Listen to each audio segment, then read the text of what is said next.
백만장자의 꿈, 뇌구조를 바꾸지 못하면 지금의 내가 미래다.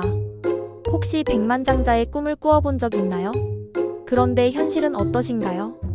나는 안 될 거야 하고 포기하셨나요? 아무리 해도 안 되던데? 정말 아무리 해도 안 되던가요? 왜 안 될까요?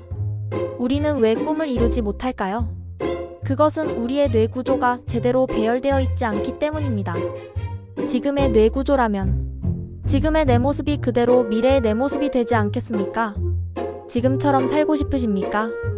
그러면 이 영상을 볼 필요가 없습니다. 나의 뇌구조를 바꿔보시겠습니까? 백만장자가 되시겠습니까? 그러면 뇌구조를 우선 알아야 합니다. 뇌의 구조를 결정하는 호르몬과 신경전달 물질이 있는데 이 두 물질이 인간의 지적 작업을 하는데 깊이 관여하고 있다고 합니다. 그래서 이 두 물질의 작용을 바른 배열로 이루어지게 바꾸자는 것입니다. 그래서 그 뇌의 구조에 대해서 알아보고 어떻게 뇌구조를 재배열할지 알기 위해서 대뇌 생리학의 핵심을 좀 짚어드릴까 합니다. AI가 잘 발달해서 자세한 사항은 AI에게 물어보셔도 될 겁니다. 1. 대뇌를 구성하는 가장 중요한 요소는 심피질이며 발생학적으로 최근에 진화되었고 크기 면에서 가장 크다고 합니다. 2. 뇌 구조에서 가장 중요한 것이 대뇌변 연계라고 합니다. 3. 1995년 이전의 생각은 인간은 이성적인 존재다 라는 것이었습니다.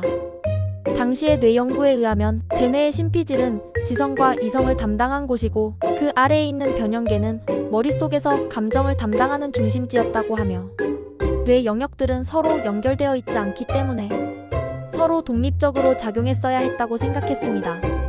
매슬로의 인간 욕구 5단계도 이 계층 모델을 기반으로 하고 있습니다. 아마 재검토해야 할 것 같습니다. 이러한 이성중심 사고는 컴퓨터의 발달로 더욱 강화되었다고 합니다. 프로그램을 만든 사람들은 인간의 이성적인 면을 토대로 했기 때문에 인간의 결정을 좌우하는 것이 감정일 수도 있다는 점을 고려하지 못했다고 합니다. 지금 AI 혁명은 현대처럼 감정이 개입되기 때문에 그 결과를 예측할 수 없게 되어가고 있습니다. 4. 1995년부터 뇌혁명이 시작되었습니다. 미국의 신경생물학자 안토니오 디마지오와 조셉 르두가 기존과 반대되는 입장을 내세우기 시작했습니다. 디마지오는 뇌 손상 환자의 검사를 통해 결정을 하는 과정에서 감정이 방해가 되지 않는다는 것을 발견했습니다. 반대로 감정이 없으면 결정 과정도 진행되지 않았다고 합니다. 조셉 르두는 실험을 통해 심피질이 변연계에 미치는 영향보다 편도체와 변연계가 심피질에 미치는 무의식적인 영향이 훨씬 더 크다는 점을 밝혀냈습니다. 5. 현재 진정한 결정자는 바로 감정이다. 지금은 뇌에서 감정이 주도권을 쥐고 있다는 것을 부정하는 사람은 소수에 불과하다고 합니다. 결정에 미치는 감정의 영향은 대부분 무의식적으로 진행된다고 합니다. 그래서 이전에는 대뇌변 연계는 불가역적이라 무의식은 바뀔 수 없다고 믿어왔으나 이제는 대뇌의 전전두 피질에 관여하기 때문에 뇌구조를 바꿀 수 있다고 생각하게 되었다고 합니다. 5. 주요 신경전달 물질과 기능. 세로토닌이 너무 적으면 자극, 공격, 불안, 우울 상태에 빠진다고 합니다. 감마 아미노부티르산도 너무 적으면 불안이나 우울 상태에 빠진다고 합니다. 도파민은 활력, 쾌감, 호기심 유발, 행동 계획에서 중요한 역할을 합니다. 노르아드레날린은 일반적인 뇌기능 활성화, 자극, 각성 작용을 담당합니다. 코르티솔은 신체의 스트레스 및 불안 반응에 관여하는데 이 30세 때 최저점에 도달하여 최소 몇 년 동안 조심성이 휴가를 떠나버린다고 합니다. 아세틸콜린은 뇌에서 기억을 구성하고 학습 내용을 각인시키는데 중요한 역할을 한다고 합니다.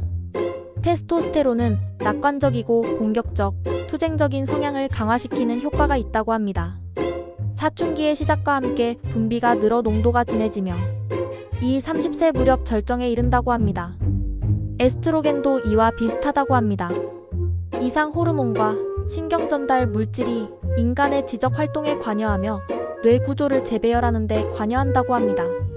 그래서 이 호르몬과 신경전달 물질을 조정하여 뇌 구조를 변경하게 되는데 그 과정은 다음과 같습니다. 첫째, 생각을 바꾸세요. 이젠 됐어. 이만해도 살만해라는 생각을 바꿔나가야 합니다. 이제 시작이야. 이제부터 뇌 구조를 자동화 프로그램으로 세팅할 거야. 라고 말이죠. 둘째, 작은 실천부터 시작하세요. 꿈을 이루는 사람은 매일 목표를 설정하고 실행하는 사람입니다. 책을 읽고 멘토를 찾으세요. 셋째, 습관을 만들어야 합니다. 꾸준히 조금씩 계속해서 행동을 해나가면 습관이 되고, 습관이 되면 뇌 구조가 바뀌어 우리가 원하는 성공이 자연스럽게 따라오게 됩니다. 뇌의 신경 전달 물질의 체계가 바뀌고 호르몬의 변화가 오면서 호랑나비가 될 수 있습니다. 좀 더 쉽게 이해할 수 있는 이야기가 있습니다. 다단계 사기에 빠져서 패가 망신하는 사람들을 보고 우리들은 이해를 하지 못했죠. 어떻게 알만한 사람들이 그럴까? 사이비 종교에 심취하여 전 재산을 바치고 몸과 마음이 피폐되었어도 교주를 아직도 믿고 따르는 사람들도 이해가 가지 않죠? 이 대표적인 두 집단이 인간을 세뇌시켜 종속시키는 것입니다. 다단계는 단기간 합숙시키며 집중 교육으로 대뇌가 관여할 틈도 없이 대뇌 변 연계를 조정하여 뇌세포를 혼란에 빠뜨리는 것이기 때문에 곧 세뇌가 풀리고 후회하게 되지만, 사이비 종교는 오랜 시간을 두고 뇌 구조가 변할 때까지 대뇌 변 연계로 대뇌를 조정하도록 집중 교육시킨다고 보면 됩니다. 그렇게 뇌 구조가 바뀌면 다른 사람들의 말은 듣지 않고 교주의 말만 따르게 되어 있습니다. 다른 하나는 동물을 훈련시키는 것을 생각해도 됩니다. 대뇌변 연계도 동물의 뇌라고도 하죠. 전혀 듣지 않을 것 같은 사자나 코끼리 같은 동물들도 조련사가 시키는 대로 잘 따라하죠. 물론 채찍과 보상으로 적절히 훈련시키는 것이지만 뇌 구조 체계를 말을 잘 듣도록 개편하는 것입니다. 이처럼 AI도 누가 세뇌시키느냐에 따라 위험해질 수도 있기 때문에 세계적으로 규제 규정을 두어야 한다고 하는 것입니다. 물론 그 규정을 지키지 않는 사람들 때문에 위험해지겠지만 우리도 우리의 뇌를 이렇게 세뇌시켜 뇌 구조를 바꿔나가자는 것입니다. 단지 우리는 우리 스스로가 하는 세뇌 교육이지요. 결국 성공은 생각의 변화와 습관 형성에서 시작됩니다. 우리의 뇌 구조가 변화될 때까지 실천하세요. 저도 24년이 걸렸지만요. 그 다음엔 AI처럼 자동화되니까요. 지금부터라도 여러분의 뇌를 재설계하고 백만장자의 꿈을 현실로 만들어 봅시다. 이제부터는 좀 더 구체적인 방법을 알려드릴 테니 함께 성장해요. 오늘 영상이 도움이 되었다면 좋아요와 구독 부탁드립니다. 다음 영상에서 더 깊이 있는 이야기로 찾아뵙겠습니다. 감사합니다.